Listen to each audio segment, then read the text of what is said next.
IT of the National Democratic Congress. Thank you very much for your time. Good morning to you. Good morning, Senna. How are you? I'm doing. I hope you are too. I'm terrific. Well, a few days ago, you were not sure what steps are being taken by the Electoral Commission to hold the to rerun the Kpandai elections. Yesterday, we saw a press statement. Have you been given notice of that? Very well. I mean, we also received the statement in the evening.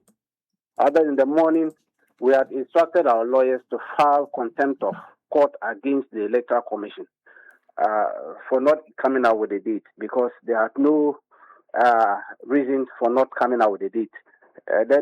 So we're in the process of filing. We actually filed, and then the evening they quickly came out with a date. So we are good to go. We are fine with it. You're good to go. Yes, because we are prepared for the rerun. Our teams are ready. We are preparing our logistics for our party agents training and deployment, and our officers who are going to supervise everything are being put together. So we are good to go.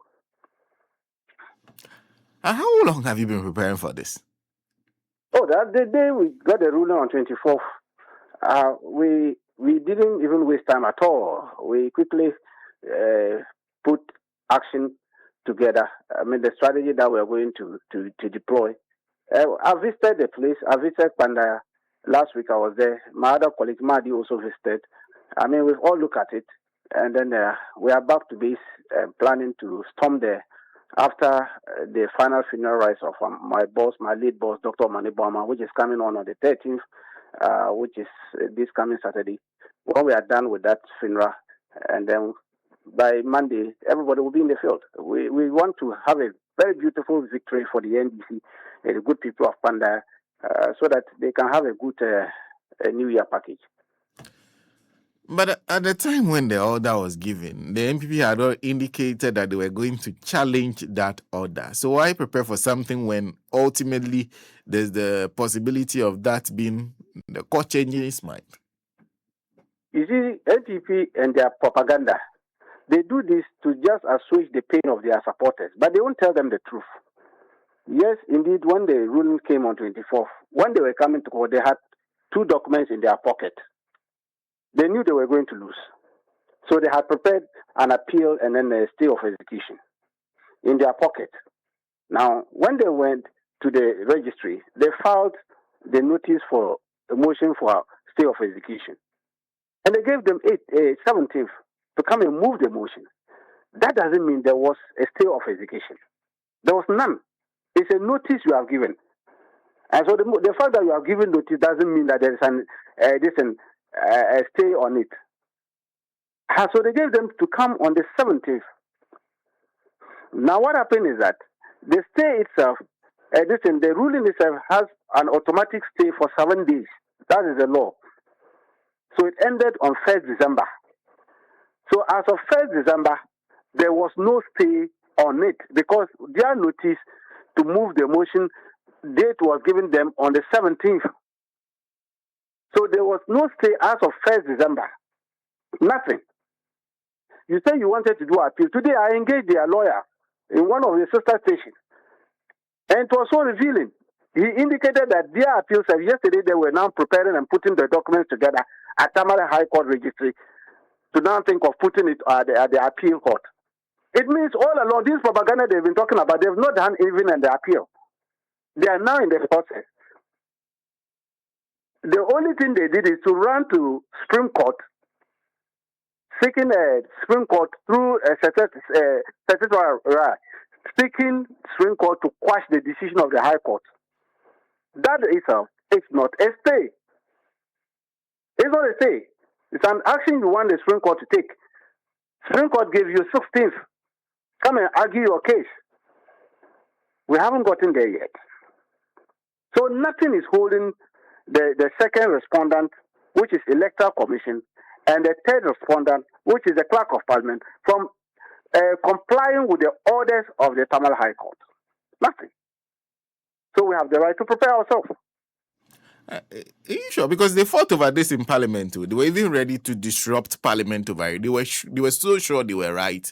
They were not afraid of being dragged to the Privileges Committee and being held in contempt of Parliament. And that's the kind of lawlessness they can engage themselves in. Don't they know the law court? When the court takes a decision of that nature, they know the path to take to reverse the decision of the High Court, not to go and disrupt parliamentary business. I'm happy the Speaker ignored them and went ahead with the business of the day. They know the law courts. We have very beautiful, good lawyers among them. And they know why were they putting on masks on their faces? Because of the thing they were doing, the embarrassment they were causing to their own supporters and others. They decided to put on masks. This is not the best of things that I'm just surprised that MPP is going down this lane. They are not giving us the needed criticism that we want from an opposition party. We are not getting it. Because what we are getting from them is a joke.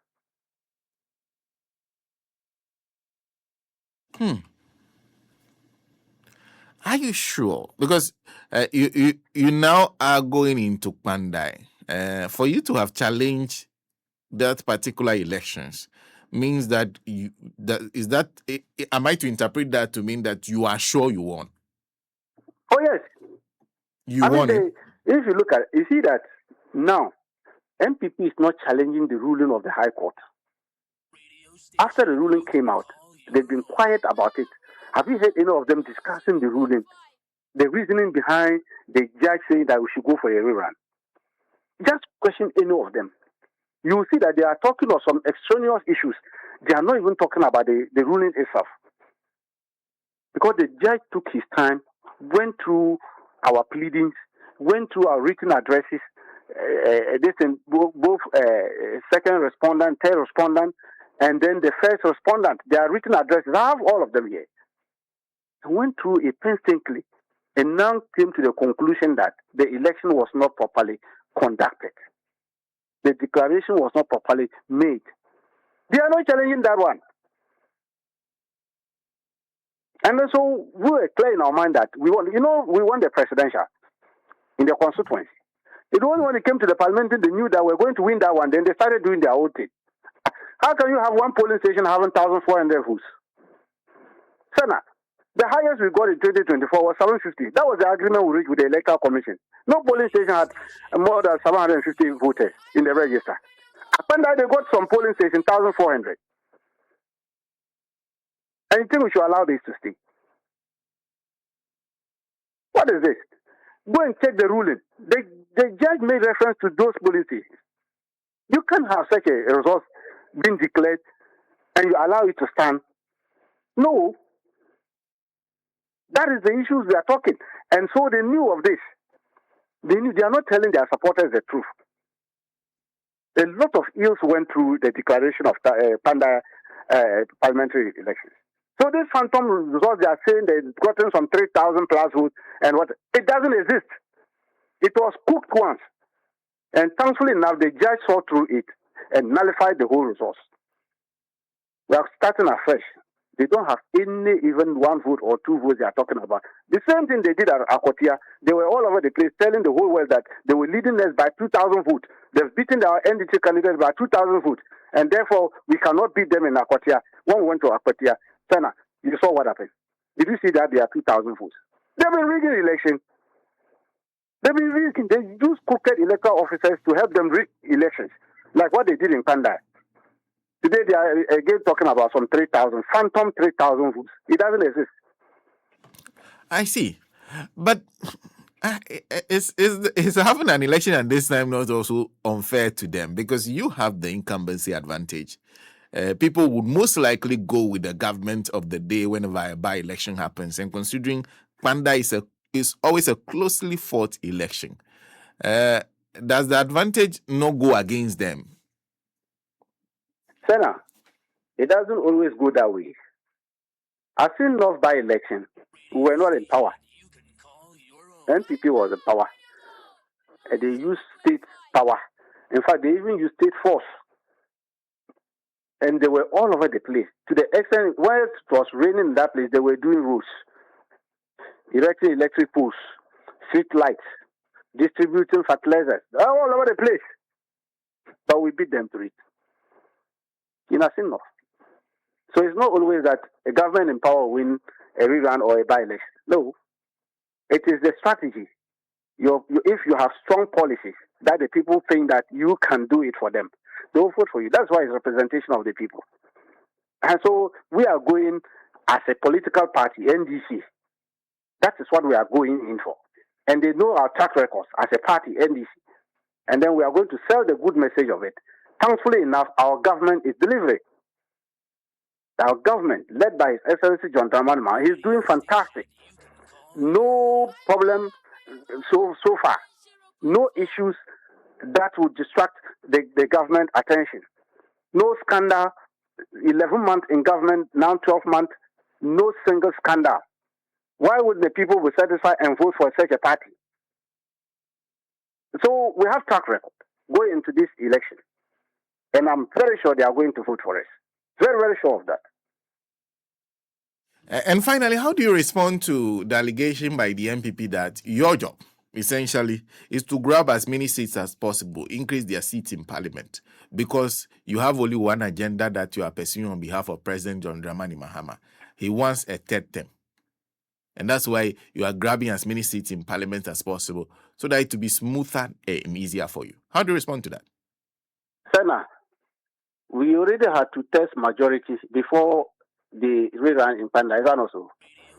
Yes. If we wanted what they are doing, talking about, then we don't need Kpandai. So you see how they are. They always invite us to a realm of which we will decline such invitation. That is not why we are going to Kpandai. We are saying that we will not allow anybody to rig an election and benefit from the rigging and lord it over the people. We will use the legal means to get you out. Is it the first time they've gotten MPs out of parliament? Nimakan was removed in 2002 in Kpandai, Willensi. I was there. I was then very active as election officer of the party. The pain we went through in Willensi, we lost the by-election, the subsequent by-election. Then followers, the same thing, as in North. Look at how they hunted out a patient from parliament. The way the man suffered, he has a very thick skin and a very thick blood. Otherwise, he would have been 6 feet by now. He went to hell. We managed and brought him back again. Is it the first time? So at that time, when MPP were doing all these things and removing our MPs, were they looking for third term for Nana Akufo-Addo? You see, we know what they are looking for. We are not going to follow them, and we will decline their invitation.